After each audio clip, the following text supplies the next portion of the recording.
If you were not entertained, you're a fucking rock. We're gonna start this just by talking about the main event.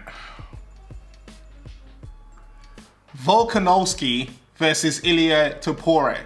You have to remember that name. It's not just a young title contender that is a Conor McGregor wannabe. He's actually the truth. He came in, stated his case. He said he's gonna knock him out in the second round. Coming to this fight, he was saying that all week, second round KO, second round KO, second round KO. Is that not reminiscent of Conor McGregor enough? Calling out the round, that is absolutely insane. That he actually knocked him out in the second round. This guy's undefeated, 15-0. Now, currently the lightweight champion in the UFC. He has to be the truth. In the fight, he was stalking Volkanovski. He just knew he could match Volkanovski for volume, but he decided to take it easy and be calm and just be very, very meticulous and accurate with his strikes. He wouldn't just throw strikes out for nothing. He would wait and time his strikes, and when he would throw, it just had more impact whenever he would throw. And yeah, he just finished him in the second round. And when he landed that right, it was just lights out. Volkanovski just collapsed. Insane. We'll go down to the next one. Robert fucking Whittaker. Robert Whittaker is an absolute warrior. Eating a clean roundhouse spinning back head kick in the first round to end it off. Lucky he had time to go into his corner and actually just like regroup, because that head kick literally would have ended the fight if it happened a little bit earlier into the fight. It would have ended it. Random that Paulo Costa just got way better at striking, getting these random untelegraphed head kicks. I don't know where he's getting this from, and he was so fast with the jab. The commentators did not mention this. They were talking about Whittaker's jabs and Whittaker's striking being so quick, but no one was mentioning how fast Paulo Costa was. Paulo Costa was insanely fast. And then the head kick gets the head kick against he landed about two to three head kicks clean, and then there were unanswered clean head kicks. Robert Whittaker just ate them, and the last one, just right before the bell, it wobbled him. He got wobbled, he got hurt really badly. And Paulo Costa really didn't have that much time to go for the finish. He fought, Robert Whittaker did fight back though, when Paulo Costa was going for the finish. He fought back, he stayed alive, and then he went back into his corner, regrouped, and then you can just see in his face, he took that very, very personal. He was basically just like, it almost fueled him with anger. And he kept his composure and just mixed it with concoction of composure and anger and just absolute skill and warrior mentality. And it just turned into a world beater. The angles that he was getting was insane. He was just so sharp and so fast, and he was so locked in. The reason I went against Paulo Costa was not because of his skill set, but just because of his unprofessionalism. He's not professional, and he gets very caught up in the moment. He just wants moments. He would like stick his tongue out. He would do all these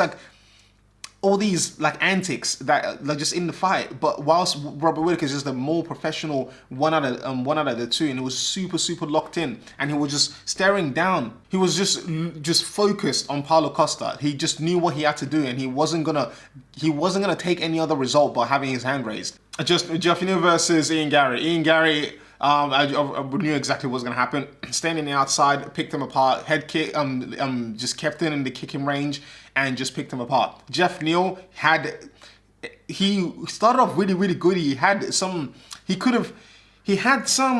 success with the leg kicks, and he just didn't continue. And then whenever he would be inside, he gets into range, and then he just takes a shot and then just backs up. In doing that, you are literally just giving up everything you work for. Eat that shot and then get into the pocket. That's where you want to be. That's where you do your best work. Get into the pocket and then use your boxing. He could have done a better job against Ian Garrett and just taken that fight, because he did have a lead, and all he had to do was just ride off the momentum. But he's not good at that. He just lets momentum go away. He would hit Ian Garrett, and then he would hit Ian Garrett with a good shot, and then he would just clinch up with him. Like, why are you clinching up with someone that you literally have hurt or have on the ropes. And that's something that he needs to take from Ilia Topuria's book, because Ilia was able to get into that range that he wants to be, because like when you're the more powerful person, you want to back them up against the cage. You want them there because that's where you can tee off on them. And Jeff Neal just kept on just giving away his advantages, and rightly so. He lost. Finally, my man Merab. Merab is a fucking animal. This guy is literally a workhorse, and like, fair play to Cejudo. I obviously gave this one to Merab with my predictions, just because Merab is just an animal and he will just outwork you. And he did say like he could go for 10 rounds, and I believe him. I believe him with every single ounce of my being. This guy is like, in the third round he was fighting fresh. It was like the first and second round of a fight was his warm-up. So yeah, Merab's something different. I don't know how you can beat that guy. You actually have to just drop him. Henry Cejudo landed a really good right hand and wobbled him, but because Henry Cejudo is very, very composed, he kept his composure. He didn't get too horny. He just allowed him to, he didn't get too excited, and he just allowed Merab to recover after that. But Merab's gas tank's so high that like his recovery from shots like that is like super, super fast. Henry Cejudo stayed composed. He didn't get too excited, and then he just didn't go for the finish. If I was him, that was probably the time to go for it. Like if you just went for it that early, you would have had the fight. But Henry Cejudo stayed composed, and then just let the opportunity go away and slip away, and Merab just dominated the rest of the fight. But yeah, these were basically my predictions bar Ilia Topuria actually beating Volkanovski. I thought Volkanovski would have had it, and Volkanovski was doing bits. He was just tagging him up, but Ilia just was not slowing down, and he just knew exactly what he had to do. It's like he knew. He just waited for his moment, and his moment came and he took it. Did not waste a single beat. He just went after it and took it. What a card. Wow. That was a speed run of the UFC 298 recap, and boy, was that an amazing card. Mark Zuckerberg was there today. I wonder what he's up to now.